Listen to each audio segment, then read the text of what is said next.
நம்ம போட்டோ எடுத்தது ஸ்டேட்டஸ் போட்டுறாதுடா. ஏண்டி என் பாய் பெஸ்டிக்கு தெரிஞ்சிரும்டா. இது உன் பாய் பெஸ்டிக்கு தெரிஞ்சிருமா? இல்ல எனக்கு ஒண்ணும் புரியல. நம்ம லவ் பண்றோமா இல்ல கள்ளக்காதல் பண்றோமா? உன் பாய் பெஸ்டிக்கு தெரிஞ்சிரும் சொல்லிட்டு பயப்படுற?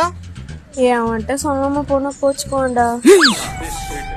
ஏய் இங்க பார், நானே முறைப்படி உங்ககிட்ட செருப்படி வாங்கி நான் உன்னை கரெக்ட் பண்ணிக்கிறேன். வருங்காலம் பொண்டாட்டிடி நீ கேவலமா பாய் பெஸ்டிக்கெல்லாம் பயப்படாத. ஏன் அவன் பாவம்டா. யாருடி பாவம்? யாரு பாவம்? சொந்த லவரு கூட திருட்டுத்தனமா அவுட்டிங் வரும் பாரு, நான் தாண்டி பாவம். நான் தான் பாவம். நீ என்ன பண்ற? அவன் லவ் பண்ற பொண்ணோட நம்பர் கொடு. அந்த பொண்ணு கூட நான் பாய் பேசிய மாதிரி அந்த பொண்ணு எங்க போகுது எங்க வருதுன்னு என்கிட்ட சொல்லிட்டு போகணும். என்கிட்ட சொல்லிட்டு போகணும்.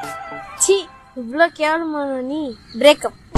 இந்த பொல்லாத உலகத்திலே ஏன் என்னை படைத்தாய் இறைவா?